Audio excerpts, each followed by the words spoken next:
warahmatullahi wabarakatuh. Kami dari kelompok 3 akan menyampaikan materi alkali tanah. Kemudian ada sifat logam, terdiri dari sifat fisik dan sifat kimia. Dari sifat fisik, terdapat titik leleh dan didih tinggi, keras dan kuat, lalu merupakan penghantar panas dan listrik yang baik, lalu juga densitas yang tinggi. Sifat kimia cenderung melepaskan elektron membentuk ion positif atau kation, bervariasi, ada yang sangat reaktif dan ada yang mulia, dan juga membentuk oksida basa. Selanjutnya yaitu jari-jari atom. Jari-jari atom logam alkali tanah atau golongan 2A meningkat dari atas ke bawah dalam satu golongan karena penambahan kulit elektron.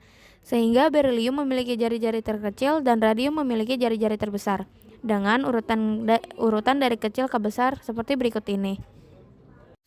Energi ionisasi. Energi ionisasi logam alkali tanah lebih besar dari logam alkali karena jari-jari atomnya lebih kecil dan muatan intinya lebih tinggi, sehingga elektron valensinya lebih kuat tertarik ke inti. Energi ionisasinya menurun dari atas ke bawah. Berilium, magnesium, kalsium, strontium, barium, radium. Karena jari-jari atom membesar dan elektron terluar lebih mudah lepas, meskipun pelepasan elektron kedua membutuhkan energi yang jauh lebih besar. Selanjutnya, keelektronegatifan. Keelektronegatifan adalah kemampuan suatu atom untuk menarik pasangan elektron ke arahnya dalam suatu ikatan kimia. Pada unsur alkali tanah, nilai keelektronegatifan relatif rendah dan menurun dari atas ke bawah golongan. Berilium memiliki keelektronegatifan paling tinggi, yaitu sekitar 1,57, diikuti magnesium 1,31, kalsium 1,00, strontium 0,95, barium 0,89, dan radium sekitar 0,90 skala Pauling. Penurunan ini disebabkan oleh bertambahnya jari-jari atom dan efek pelindung elektron, sehingga gaya tarik inti terhadap elektron ikatan semakin lemah. Oleh karena itu, unsur alkali tanah cenderung bersifat elektropositif dan mudah membentuk ion M2-. Afinitas elektron. Afinitas elektron adalah energi yang dilepaskan atau diserap ketika suatu atom netral menerima satu elektron.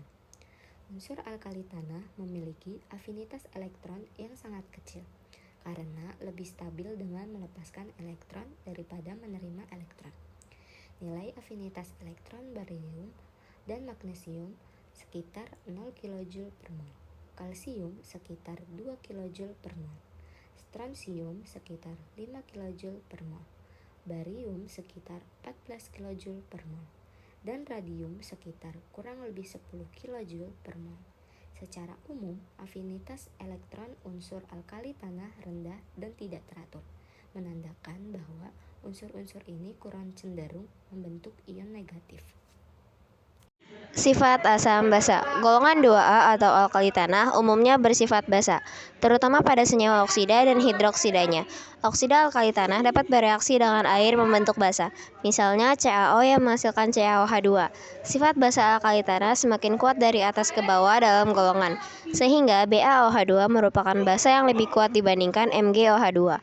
Namun, unsur berilium atau Be memiliki sifat yang berbeda karena senyawanya, seperti BeO dan BeOH2, bersifat amfoter, yaitu dapat bertindak sebagai asam maupun basa. Nama golongan dan unsur.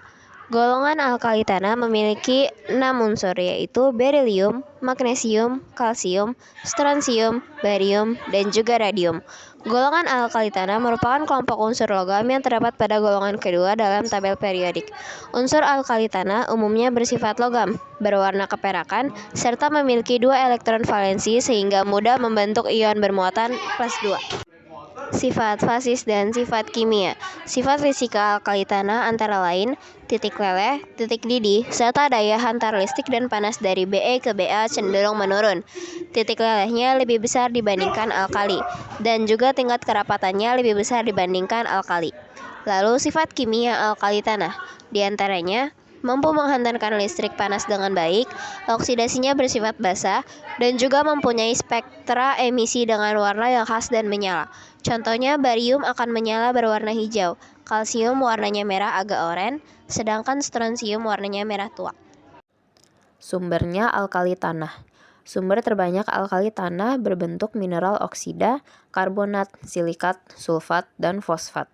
Contohnya yang pertama magnesia, yaitu mengandung magnesium oksida, disebut juga sebagai batu tahan api.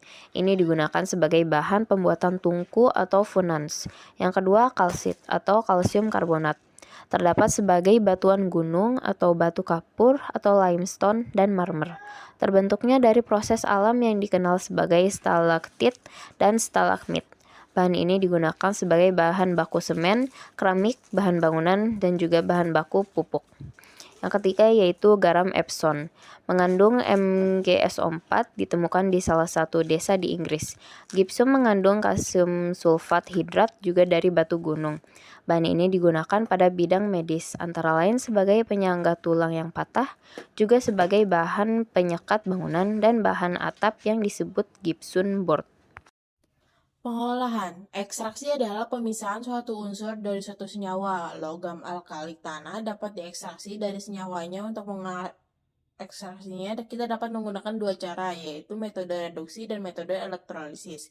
Satu, metode reduksi, proses kimia untuk mengekstrak unsur logam alkali tanah dari senyawanya menggunakan agen reduksi kimia, memanfaatkan sifatnya sebagai reduktor kuat namun lebih lemah dari alkali. Dengan contohnya reduksi garam barium atau dolomit untuk menghasilkan magnesium. 2. Metode elektrolisis. Proses industri untuk memisahkan logam alkali tanah sebagai bahannya dengan mengalirkan arus listrik melalui dan pembuatan tabung sinyal X untuk reaktor atom. 2. Magnesium digunakan sebagai bahan logam campuran dalam kelarumin dan magnesium.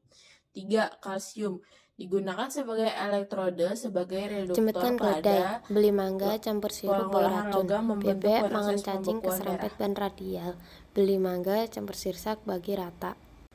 Kesimpulan, unsur alkali tanah itu memiliki reaktivitas tinggi, sehingga tidak ditemukan dalam bentuk monoatomik.